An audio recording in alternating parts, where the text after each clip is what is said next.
¿Qué tal? Buenas tardes. A nombre de GBA Consultoría y Capacitación y de la contadora Ángeles Mandujano, quien es directora de este programa, les doy la más cordial bienvenida a una emisión más del programa de radio vía internet Los Mejores Fiscalistas de México. En esta ocasión, hablando del tema Implicaciones fiscales del outsourcing. Hoy nos acompaña el contador público certificado con maestría en impuestos, Carlos Orozco Felgueres Loya, de quien me permitiré dar una breve reseña de su trayectoria profesional. Es presidente de Grupo Orozco Felgueres, Asesores Fiscales, Fundación Carlos Orozco Felgueres AC, Instituto Orfe Capacitación e Investigación Tributaria SC. Es miembro de International Fiscal Association, Asociación Nacional de Especialistas Fiscales México, Unión Social de Empresarios de México, Junior Ashbemont Worldwide, Universidad Pontificia de México, ALPES, Alianza para la Educación Superior, organismo que agrupa a más de 200 universidades particulares. Ocupa el cargo de tesorero. Grupo Atlantis Seguros Monterrey New York Life, Academia Fiscal Mexicana, Colegio de Contadores Públicos de México. Comentarista de temas fiscales en Grupo Radiocentro, programa de Sergio Sarmiento y Guadalupe Juárez. Grupo ASIR, programa Los Abogados. Autor de los libros Patrimonio del Empresario, única edición, Gascasico.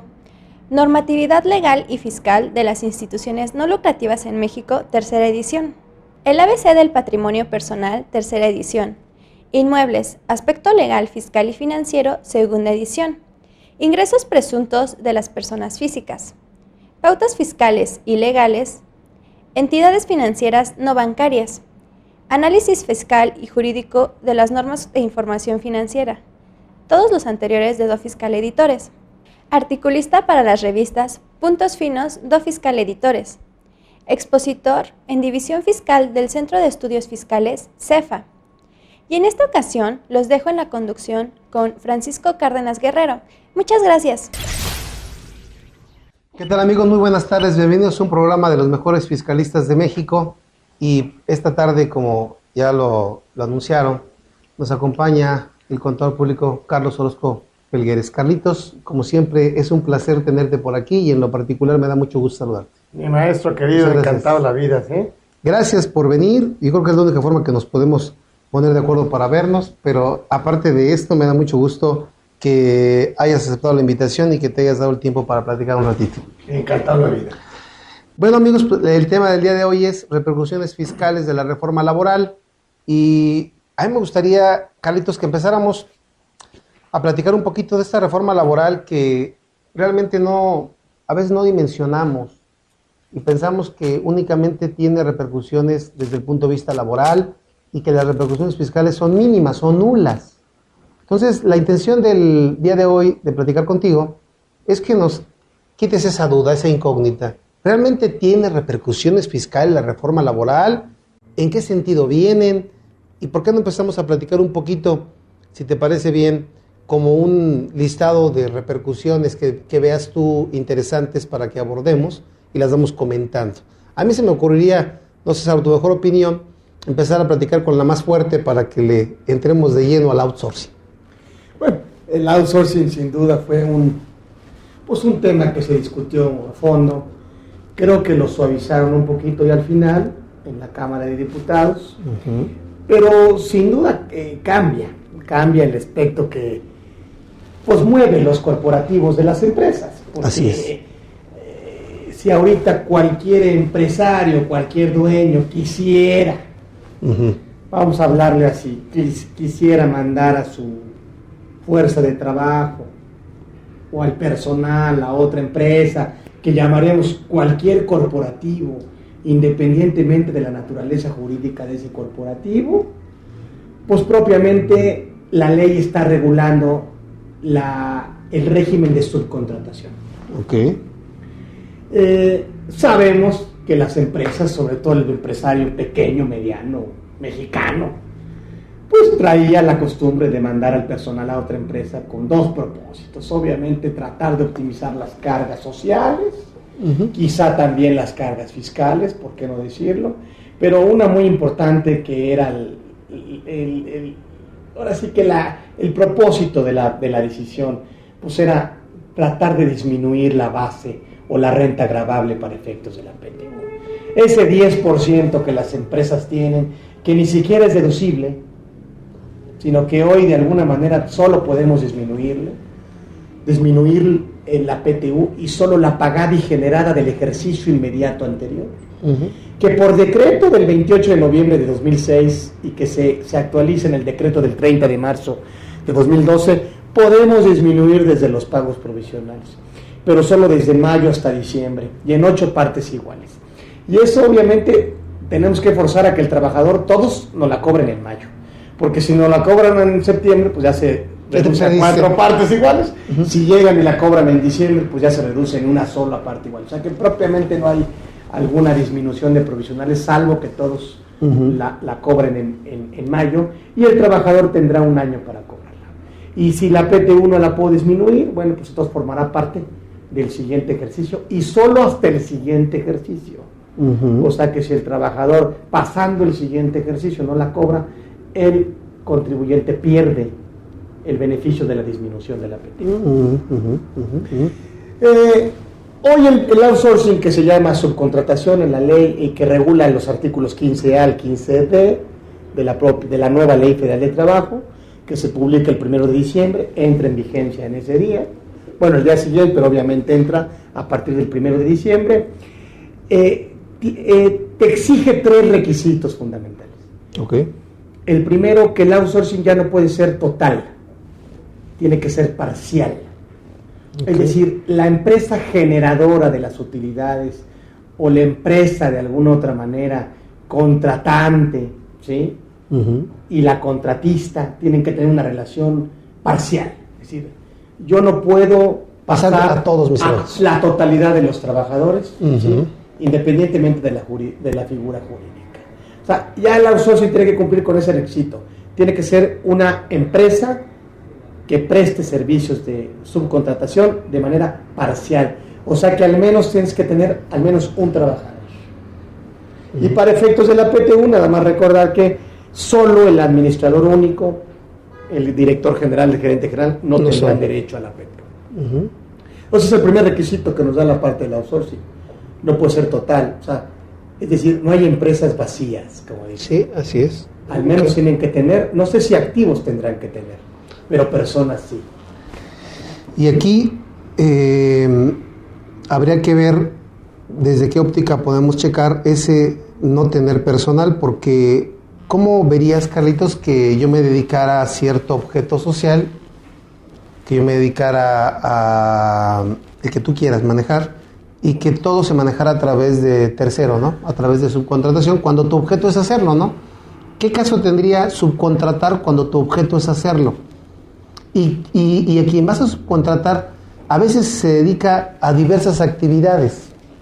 No tendría que dedicarse no exclusivamente, pero no tendría que tener dentro de su propio objeto esa subcontratista, esa empresa a la que contratas más bien, ¿no tendría que tener el mismo objeto que tú tienes o por el que tú buscas? Sí, otro de los requisitos que tendrá que cumplir, en este caso la contratista o subcontratista, es la especialización. Exacto. La ley te marca que la empresa pagadora de los servicios tendrá que justificar, dice la ley deberá justificar la especialización. Entonces, es difícil entender que una persona moral, o sea mercantil, pues prácticamente no tenga servicios elementales, como por ejemplo pues, la alta dirección o la dirección. También podemos entender que una empresa puede ser dueña de la cartera y puede ser dueña de la marca, pero hoy por hoy tenemos inclusive que revisar hasta los objetos de las empresas. Así es. O sea, no puede ser, si quieres seguir contratando la especialización o quieres seguir estar en el régimen de subcontratación, pues tienes que de alguna manera revisar o acotar tu objeto. Obviamente tienes que dedicarte a qué, pues a la producción, o a las ventas, o a la distribución, o a la administración, o sea que cada uno sí se dedica a la especialización, pero no de manera total. Okay. Y entonces, esos son los dos, si quieres, con un tercer requisito, sería, yo no puedo hacer actividades similares, o sea, no puedo duplicar lo que yo ya hago, por eso hablamos mucho de acotar los objetos. Yo no puedo tener un trabajador que hace lo mismo en una empresa y en otra, dice, oye, actividad igual, salario diferente, no existe, es decir, no puedes duplicar la actividad, no puedes hacer lo mismo. Entonces yo creo que sí, es parte de justificar la especialización, en donde pedirle, ¿sí?, a la empresa prestadora de servicios una bitácora, por ejemplo, de servicios prestados, donde yo vea que está justificando la especialización, que no se está duplicando con lo que yo hago de esencia, que es la parte de la comercialización. Yo soy una empresa productora y vendedora, ¿sí? Y esos son los tres requisitos. Ahora, la ley es dura, porque te dice, de no cumplir estos tres, tú nunca dejas de ser el patrón. Ya no responsable solidario, de acuerdo al 26 del Código Fiscal, que a falta de que el otro no cubra, bueno, pues de manera responsable. Y en la ley del Seguro Social inclusive viene una parte así, también de responsabilidad solidaria. Así es. Pero en la ley federal del trabajo nueva, ¿sí? Sí. Habla de que tú no dejas de ser el patrón, es decir, y al no dejar de ser el patrón para efectos de seguridad social, te metes a otro tema, Paco, que es el tema de la PTU. Así es, así es. Ese tema que se ha platicado enormemente ahorita, que los empresarios están preocupados, porque sí manipulan, sí disminuyen. Vamos a hablar como disminuyen. Disminuimos o manipulamos o tratamos de optimizar la base. El costo fiscal o la renta agradable a través de, pues, tratar de pasar gastos a otras empresas, donde dice la ley, y la dejas en punto de equilibrio, ¿no? O sea, circunstancialmente eso pasa, ¿no? O sea, pasas y la dejas en punto de equilibrio. Entonces, ese es el tema, porque te voy a decir por qué en la parte de la PTU, y aquí vienen muchas incógnitas. En febrero de 2012 sale una jurisprudencia de la Corte y dice, oye, esas dos empresas o esas tres empresas son una unidad económica. Si esto resulta así, Paco, si un trabajador demanda a la empresa y se prueba que esta empresa no cumplió con requisitos de subcontratación de los que estamos hablando, que es que sea parcial, que sea especializado, que no se duplique, que no presten actividades similares, sino que cada quien cuide zapatero a tus zapatos. Okay. Si un trabajador se da cuenta que la renta agravable es mayor en la otra empresa, y por ejemplo una de demasiado obvia, no habla la ley de partes relacionadas, pero para efectos de jurisprudencia, pues si tú demuestras que hay una parte relacionada, pues propiamente estamos mandando utilidades para otra parte. Y si ese trabajador demuestra y obliga en un juicio que se instale la parte de la comisión para pago de PTU, y ya hay jurisprudencia, aquí la pregunta, Paco, ¿es un trabajador puede demandar la PTU de la otra? Pues según la Corte sí. Y también te modificaron por ahí el 123, ¿no? También. O sea que, y entonces este artículo 16 de la Ley Federal del Trabajo, de Unidad Económica, así es, tiene que ver muchísimo en donde no solo es una obligación desvirtuar la parte, ¿sí?, del outsourcing que no cumple con requisitos de subcontratación de acuerdo a la ley, sino que es una obligación del empresario, no solo que sea parcial, especializado, que no se duplique, en fin, sino que además tendrá que cuidarlo Porque si no se cumple el requisito que marca la ley del 15 al 15 de subcontratación, pues automáticamente sería el patrón. Y dice la ley, para efectos de seguridad social, y dice la Corte, oye, ¿y para PTU? También. Entonces aquí es un tema... No, donde vas a sacar... Donde prácticamente la tarea de pegarle a la empresa se la están dando al trabajador. Claro. Ya ni siquiera la autoridad fiscal, ¿eh? No, ya ni siquiera el SAT. Sí, bueno, pues que el SAT cumpla requisitos y yo por ahí me los puedo yo, ¿sí? Checar y me tendrán que justificar y me tendrán que soportar la deducción, ¿sí? Y si hay partes relacionadas nos vamos a tener que meter a un tema, a chaleco de precio de transferencia, sí, claro. En valor de mercado. Claro. Pues la autoridad tiene los elementos para hacerlo. Pero esos elementos que tiene la autoridad para hacerlo solo le afectan al contribuyente. Bueno, la jurisprudencia y estas reformas de la Ley Federal del Trabajo le dan la posibilidad a que el trabajador, si se ve afectado, también puede ser ¿qué? Un acreedor directo. ¿Y de qué? De la PTU. Y si así fuera, seguimos con el si así fuera, y que el trabajador demanda, ¿cómo calculamos la PTU de ese trabajador? Eso va a ser porque necesita, no hay procedimiento. Así es. No hay procedimiento. Ya está la renta agradable, ¿sí? Y ahora que sumamos las dos, o sumamos una. Y de acuerdo al salario que le paga, si me consideran patrón, yo no le pagué salario. Y yo tampoco y es más, y si llega a ganarme lo que le pague, tampoco va a ser PTU. Así es. Fíjate. Así es. Entonces, ¿qué? ¿Y los 15 días que tienen exentos? Exacto. Entonces, ¿lo estaría grabando todo? Sí, si se lo pagas de esa manera, sí, claro. Entonces tendría que retenerle también. ¿Y quién le retiene? ¿La otra? ¿O la que generó la renta gravable?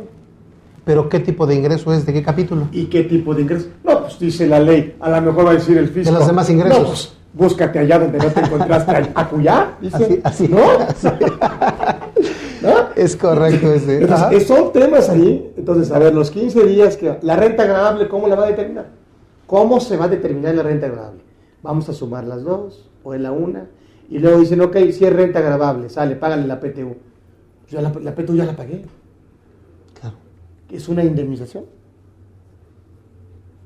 ¿Es un pago de qué? Sí, no. No está previsto. No está previsto. Y ahora, para determinar la renta agradable, ¿cómo se va a hacer? Yo estoy pensando que a lo mejor tendrá que llegar por vía precios de transferencia, con ajustes.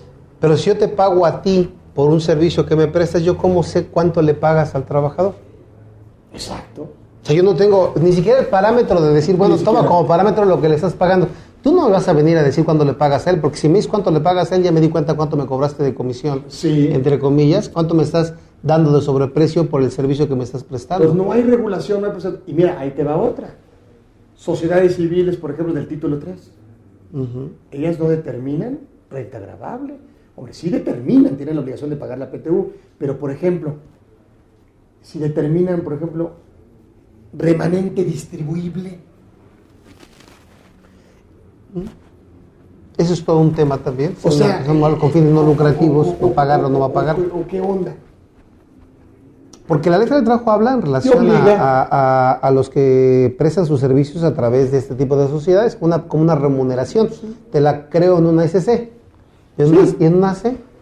Se supone que es una obligación, es un derecho del trabajador, independientemente del efecto fiscal que tenga. Una título 3 si paga PTU, debería de pagarlo. Y aunque el 16 de la ley está en un título 2, pues de alguna manera el símil sería ingresos cobrados, menos deducciones, tal, remanente distribuible. Por el 10% les toca tanto. Es una interpretación armónica. Que seguramente esa es la que está mandando ahorita, ¿no? Okay. Porque si no estaríamos de alguna manera, sin querer integrar la norma, solo estamos interpretándola. Claro. Así es. Y entonces correcto. Ahí está topado a un mes de salario del trabajador porque son sociedades civiles. Claro. De alguna manera. Es correcto. Ajá. Entonces, pero por ejemplo tienes ese dilema. Entonces, ¿qué estaríamos esperando con el tema del outsourcing? Que se defina un procedimiento de acuerdo a la ley fiscal, para determinar una PTU que un trabajador ya ganó como indemnización en la Junta de Conciliación y Arbitraje. ¿Cómo le vamos a dar el tratamiento? Ok. Fíjate, es una empresa a lo mejor que ya declaró, ya se dictaminó, ya la pagó. Sí, claro. A ver, ya se la pagó a 10 y llegan otros 30 y dicen, oye, espérate, Yo eso también. de 10, pues era entre 40, no era entre 10. ¿Qué onda? ¿Le vas a pedir a los trabajadores que la regresen? Claro. Cuando no pueden ya regresarla, tú no se las puedes pedir de regreso. Es un tema complicado. Sí, es todo un tema. Ok, sí acepto, patrón, que se la debo. ¿Cómo lo hago? Dime, ¿cuál es el Dime procedimiento? cómo. No, pues págasela, no, pues PTU ya no, ya la pagué. La PTU ya la pagué. ¿Eso que le pagas qué es? No es, yo te juro que no es PTU. Sí, claro. ¿Es un qué? Es un salario por la terminación de la relación laboral, pues si no ha terminado. Ahora, si te consideran patrón para efectos laborales, eres patrón, no laborales, eres patrón para todos los efectos y no cumples con los requisitos. Todo. ¿Estás de acuerdo? Entonces, ahí también tendrías un problema con Seguro Social. Claro. ¿Y cómo integraría o no integraría Seguro Social? Fíjate. Ese es un tema donde estamos esperando respuestas. Y estamos esperando los casos que se vayan, ¿qué? Pues ahora sí que presentando. Claro. Presentando laborales. Pero aquí el fondo, Paco, es que el empresario no puede seguir actuando igual con un tema como estos. Okay. O yo te diría que el empresario tiene que cuidar dos cosas. Que el trabajador, de alguna manera, no lo demande. Y dos, si lo demanda, la empresa cumple con todos los requisitos de subcontratación de la nueva ley. Eso hace que él deje de ser el patrón de Adebis. Correcto. Si deja de ser el patrón de Adebis, entonces el camino de la defensa puede ser más viable, más seguro. Pero si un patrón no cumple con los requisitos del outsourcing, que la parte parcial, sí, que la parte especializada, que no se duplique, en fin, ahí tenemos dos temas. Uno, que obviamente se puede dar la parte de la PTU. Dos, se puede dar un tema además penal, porque la ley también te marca un delito al que haga ¿sí? un acto como estos en donde pásenle para allá todos para no pagar la PTU. Bueno, también hay un tema penal. Entonces, fíjate, tenemos varias aristas. El tema fiscal, de la determinación de una posible renta gravable en favor de trabajadores que tú pensaste que ya no eran tuyos. Así es. Dos, ley del Seguro Social. ¿Cómo determinamos el salario base de cotización? ¿De acuerdo? O la cantidad que le estoy pagando. Si cantidad le llegara que a le pagarle, estoy pagando. Carlitos. Si Imagínate llegara a que se la llegara a pagar. El laudo me condena a pagarla. ¿De acuerdo? Ahí, cuando la pago, es donde viene el problema. ¿Qué efecto le doy en renta? ¿Qué efecto le doy en IMSS? ¿Qué efecto le doy en Infonavit? Fíjate. Bueno, el IMSS Oye, ¿y Infonavit. otro? ¿Es deducible ese pago? Pues no, porque no es PTU. Va a ser no es PTU. Entonces es un gasto estrictamente Realmente indispensable. Sí, claro, si me están condenando. Por caso fortuito, fuerza mayor. Me estás condenando a pagarlo. No es obligatorio, no es nada. Pues es un caso fortuito. Sí, claro. ¿No entraría en el 29 fracción sexta como deducción? Sí, claro. Sí. No lo sé.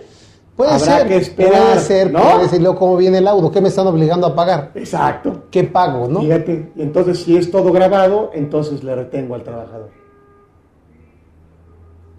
Sí. Es un tema. No, pero es muy bueno, muy bueno. Pero bueno, creo que cerraste bien diciéndole al empresario qué es lo que debe de ver.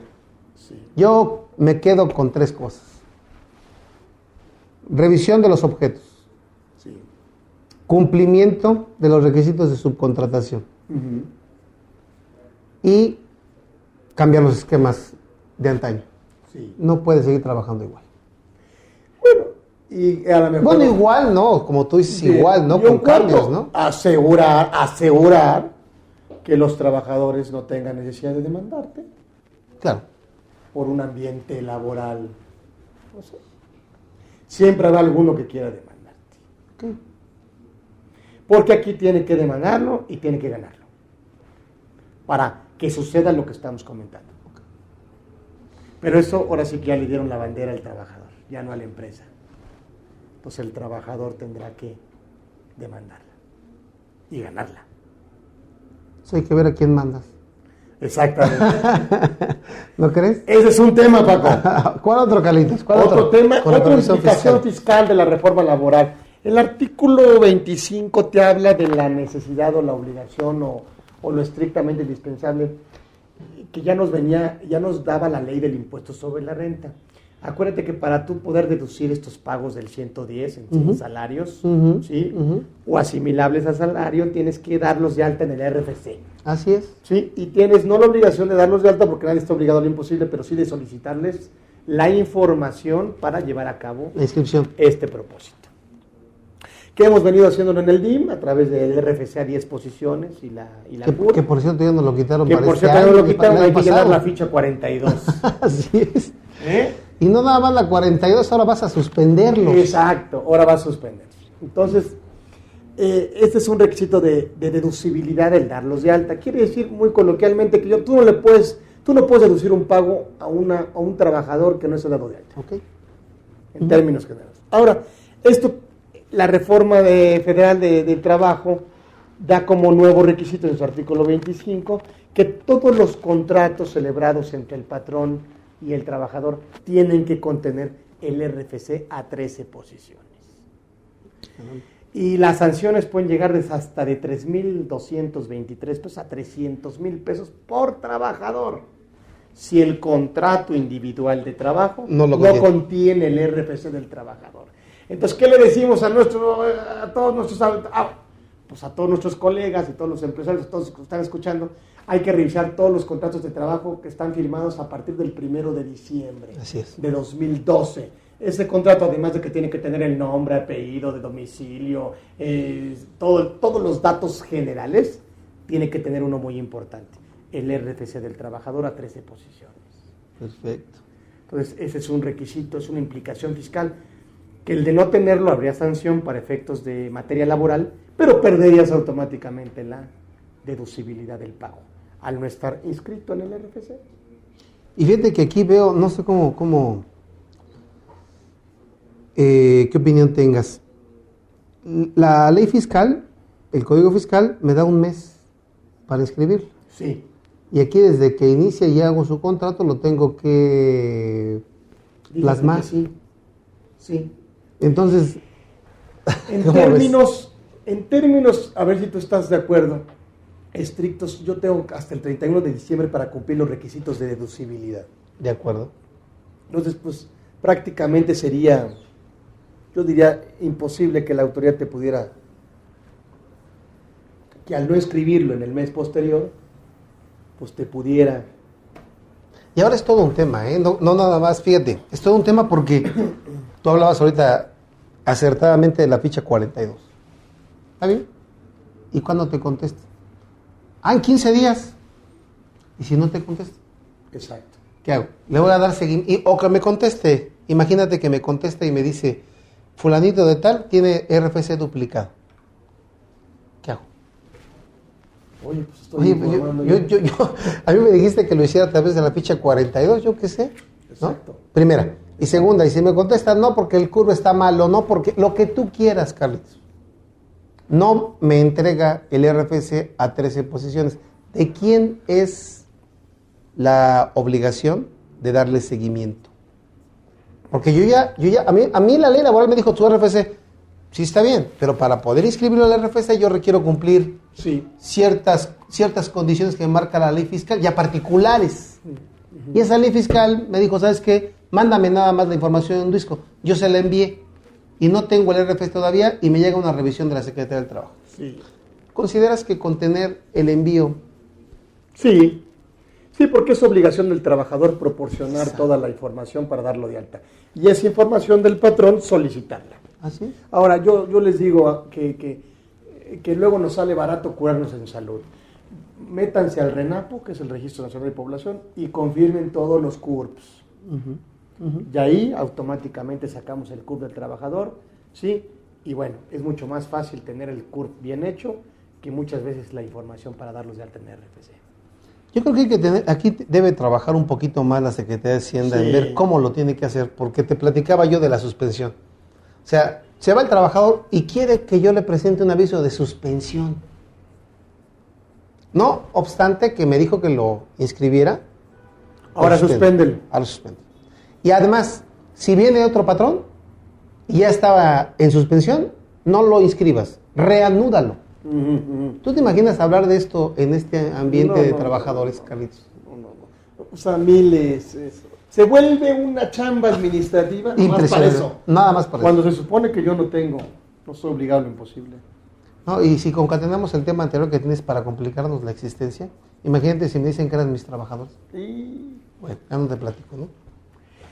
Este es un tema de RPC en los contratos. Muy bueno, muy bueno. Es otra implicación fiscal, pues. ¿Cuál otro, Carlitos? Otro, contingencias sanitarias, Paco. Ah, muy bien. Ese es otro tema. Sí, contingencias sanitarias creo que es una buena reforma, beneficia al patrón.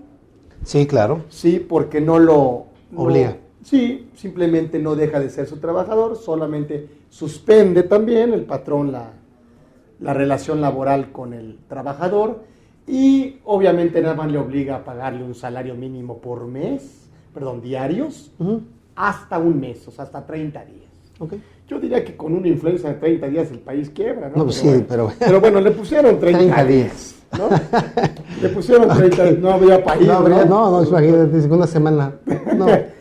Entonces, bueno, eso es algo que el patrón tiene que hacer. Si hay una declaratoria de contingencia sanitaria, el patrón simplemente suspende la relación laboral y estará obligado solo a pagarle un salario mínimo diario por trabajador. Y está topado hasta 30 días. Entonces, me parece que es una buena reforma. Hay un efecto fiscal. Ahora, la consecuencia fiscal, ¿cuál es esto? ¿Es un ingreso grabado o es un ingreso exento? La ley federal de trabajo no te da, pero la ley fiscal me parece que pudiéramos ubicarlo dentro del artículo 8 en la definición de previsión social, dentro de contingencias. Okay. ¿Sí? Entonces ya nos iríamos al 109 fracción sexta y entonces ahí tendríamos un ingreso exento para el trabajador. Okay. ¿Sí? En el entendido de que, bueno, pues obviamente tendría el tope de la exención, si no solo mantendríamos un salario mínimo exento.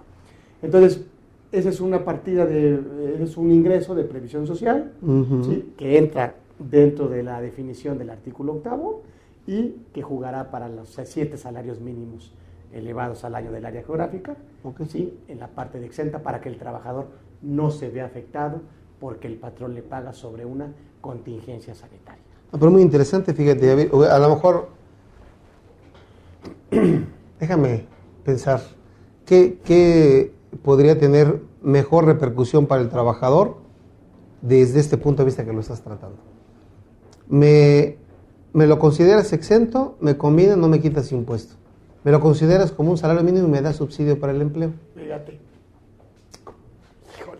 Pero tienes tu razón, ¿eh? O sea, la naturaleza jurídica creo que es la que tú le estás dando sin ningún problema. Lo que pasa es que tendríamos que esperar a ver cuántos días estaríamos pagando. Sí, ahora, porque si no al ratito se complica. Es lo que te digo. Y eso formará como precedente laboral. Exacto. Acuérdate que la remuneración que yo le pago al trabajador incluye grabados y exentos. Así es. Me quedo más con la parte que tú dices. ¿Cuál otra, Carlitos? Otra, salarios vencidos, Paco. Ese siempre ha sido un tema antes de la reforma y después de la reforma. No se llama caídos, se llama vencidos. Entonces, solamente vamos a ver la implicación fiscal. Yo no soy abogado laboralista. Habla de salarios vencidos y te marca para pagarle hasta 12 meses, ¿sí? De salarios vencidos, pero te marca un 2% adicional sobre una base de 15 meses para el trabajador y te habla sobre un interés capitalizable. Lo que tenemos que entender es que no es un interés capitalizable, no es un interés compuesto, sino diría capitalizable mensual. O sea, no es anatocismo. Ándale. Y yo te lo comento porque los contadores estamos acostumbrados a sacar el interés sobre saldos insolutos, ¿no? Entonces, seguramente si hacemos el interés compuesto, pues nos va a dar mucho más que si lo hubiéramos pagado después de un año, los años que hubiera sido. Exactamente. Entonces, nomás hay que entender lo que es un interés capitalizable al momento del pago. Okay. ¿Sí? Ese le da la característica de interés simple para efectos financieros. Ok, bien. Y ese interés que le pagas, Paco, ¿qué es? Volvemos. A ver, entonces, en algunas opiniones va el capítulo de intereses, va el capítulo de otros ingresos, obviamente de intereses no, porque no es su, ¿sí? Pero de otros ingresos, si va al capítulo de otros ingresos, hay dos contingencias importantes. Una, hay una retención de un 20% y otra IVA. Me parece que no. Me parece que habrá que ubicarlo, Paco, en el 110 de la ley, porque tiene que ver un pago por la terminación, es una consecuencia de la terminación de la relación laboral. Entonces, entra en el 110 y, obviamente, junto con el 109, le quitará los 90 veces. Ajá. Se entraría dentro de la exención, en su caso, de la fracción 10 del 109. Es correcto, y entonces sobre el excedente jugará la parte de la retención, pero hay que ubicarlo, es un pago que, si bien es cierto, el concepto es interés, forma parte de la terminación laboral y entraría dentro del 110 y tendría derecho a quitarle la parte exenta. Fíjate qué interesante, porque también dentro de este punto hay mucha gente que ha considerado, independientemente del interés, que el salario vencido, o caído, como tú dices que le llamábamos antes. No es caído, ahora es vencido. Mucha gente le llamábamos caídos, Sí, sí. ahora fueron vencidos. Sí. No es objeto. Oye, no, ¿por qué no es objeto? Pues dicen, porque no se da con motivo de que se termine la relación laboral, se da con motivo de que en el juicio hubo... Correcto. Controversia, se dilató y te obligan a pagarle una indemnización. Sí. Entonces, por eso decía que está muy controvertido el punto, porque algunos consideran que no es con motivo de la terminación de la relación de trabajo, porque lo que se entrega con motivo de la terminación de la relación de trabajo son la indemnización constitucional. Bien. Y en su caso la legal, ¿no? Desde el punto de vista de la que libertad son de trabajo. los 3 meses, que son los ¿no? 3 meses. Por año trabajado. Exactamente. Sí, pero ahorita, como lo estás contemplando, el interés como tal, yo creo que entonces iría de la mano de acuerdo a lo que consideres que vas a manejar como objeto, sí, o como no objeto. Yo creo que independientemente de eso, te lo van a considerar ya sea en el capítulo 1 o en el 9, Carlitos, ¿no? Correcto, no hay de otra. No hay de otra. Yo creo que más ahí coincido que debería ser más apropiado considerarlo en el capítulo primero. Porque además déjame decirte que en intereses también hay una disposición en capítulo 9 que la retención es del 30 sobre el interés real, y luego 2, hasta pagos provisionales semestrales. Ay. Entonces, es todo un tema, ¿eh? No, y mira, de acuerdo a la ley de IVA, si él hace un acto grabado con IVA, ¿a poco me tiene que dar un comprobante por el interés que le pago? Imagínate que sí. Entonces dile al trabajador, está bien, aquí está tú, lo que te toca, y aquí lo de los intereses, entonces pásame tu comprobante fiscal. Oye, pero yo no estoy obligado a despedir con... No, sí, porque hiciste un acto. Exactamente. Grabado con IVA. Y no está exento para IVA. Exacto. Híjole. No, está muy bueno. En fin. Está muy bueno, pero está muy bueno. Seguimos con eso, Paco. ¿Qué es la idea? ¿Qué es la idea? Que nos das a conocer la implicación fiscal de la nueva Ley Federal de Trabajo. Y la última, si quieres, que trajimos, es el tema de los discapacitados. La Ley Federal de Trabajo me habla que si yo tengo más de 50 trabajadores, estoy obligado a tener instalaciones que me permitan el acceso y el desarrollo de la actividad para estos discapacitados. En octubre del 2012, ¿verdad? 11. ¿Cuál? ¿Para el decreto de discapacitados? No, se publicó la ley. La ley de discapacitados. Así es. Esa también te obliga a tener instalaciones, pero la nueva Ley Federal de Trabajo te está obligando, si tienes más de... Hay una prórroga, hay una prórroga para que tú hagas las inversiones, que habrá que leer en los transitorios. Pero si tienes, independientemente, si tú no tienes ningún discapacitado, pero tienes más de 50 trabajadores, que además está medio raro, porque no te dice si diario, si al mes, si al término del ejercicio... No te dice 50, pues, si yo tengo, pues simplemente si tengo 51, pues ¿qué? Paso uno a otra, ya no, o sea, en fin. Pero más que el efecto fiscal, que sí lo vamos a comentar, Creo que el espíritu de la Ley Federal de Trabajo tiene que ver con el respeto y la protección a la gente con capacidades diferentes. Entonces la propia ley obliga a que si tú tienes más de 50 discapacitados o no, tú tienes que tener en tus instalaciones el acceso.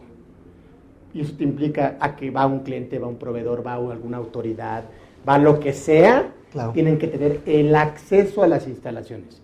Y si ya tienen un discapacitado, pues tienen que tener las instalaciones para el desarrollo de la actividad. Claro. Las multas son altas, fuertes, multas muy fuertes por este tema. Y el efecto fiscal es que, para efectos de impuestos sobre la renta, ya venía en el 222 de la ley, te daba el 100% de deducción de esas inversiones. En las inversiones. Y aquí vamos otra vez al dilema, Paco. ¿Cuándo es inversión? ¿Cuándo es gasto? No, si meto una rampita, ¿es gasto? ¿Es inversión? Eso no lo vamos a discutir. Aquí lo importante es que pues, se dan el 100%, y lo que necesitamos decirle a nuestro auditorio es que pues mientras más rápido sea mejor, porque entonces acuérdate que deducimos una inversión por meses completos. Entonces, pues si yo hago esta inversión en diciembre, pues prácticamente no estaría aprovechando el año, sino la mantendría hasta el siguiente, porque pues no la he empezado a utilizar. Entonces, si no la utilizo y la hago en diciembre, pues propiamente quedaría hasta el siguiente ejercicio. Entonces, decirle a todos los que nos oyen que es una obligación, que las sanciones son fuertes y que mientras más se tarden, más deducción van a perder. Porque obviamente va al 100%, pero es ¿por qué? Por meses completos. Es que es normal, no es inmediata. Es correcto, es normal. No es ninguna inmediata, claro, ¿sí? Claro. De la del 220, ni con decreto del 20 de junio de 2003, nada. Es una deducción normal. Así es. Obviamente para Yeto, pues no hay normal, simplemente es instantánea, estará pagada, tendrá que estar pagada. Claro. Esta no, esta simplemente en el año de utilización o en el siguiente ejercicio por meses completos. Entonces, esta es la implicación fiscal para las inversiones para trabajadores con discapacidad, tengas o no, siempre y cuando la empresa pase de 50 trabajadores. Qué interesante, mira, porque no todos lo conocemos, ¿eh? No. Y de repente las multas, como tú dices, son altas. Pues te va a llegar una multa fuerte por no y tener 50 acceso. tampoco creas que son tan pocas empresas, no, Carlitos, ¿eh? No. Yo creo que entra un núcleo muy importante de empresas en este número de trabajadores. Pues la multa puede llegar hasta 5,000 salarios mínimos de este tema. Entonces, decirle a nuestros escuchas, oye, ya pensaste, ya le propusiste a los dueños ya las inversiones para personas con capacidades diferentes. Interesantísimo. Porque si no, las multas son fuertes y además aprovecha la propia ley, te da la deducción normal, pero al 100%. Es la única.